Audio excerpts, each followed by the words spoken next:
Lep pozdrav, moje ime je Jure Dolinar, zaposlen v Mercatorju, odgovoren za energetiko in trgovinsko opremo. Danes bomo predstavili enega izmed 60 projektov, ki je ekonomsko izredno zanimiv, in sicer vzpostavitev nadzora in optimiranja delovanja hladilne tehnike v Mercatorju. Glede na to, da delež električne energije hladilne tehnike v marketih predstavlja zelo visok oziroma največji delež, smo se odločili za optimiranje in pa znižanje stroška za energijo.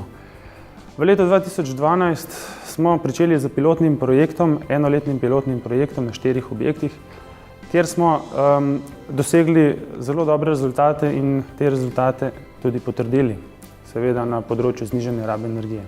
Na osnovi tega smo se odločili, da projekt nadaljujemo na 51 projektih, in sicer vzpostavili smo centralni nadzor na 51 objektih, dogradili merilne števce, krmilnike in pa tipala, optimirali delovanje agregatov in kondenzatorjev na zunanjo temperaturo, prenastavili režime oddaljevanja, nočnega delovanja in pa temperatur v hladilnih tehnikah. Rezultati, ki smo jih dosegli na vseh 51 objektih, so bili v okviru nekih pričakovanj, in sicer prihranili smo za okrog 3 milijone kilovatnih ur. To pomeni 1700 ton CO2 na leto. Vračilna doba projekta samega je manj kot 1 leto, zato smatramo, da je ta projekt bil izredno ekonomsko zanimiv, seveda po eni strani pa tudi tehnično zelo zahteven. Najlepša hvala.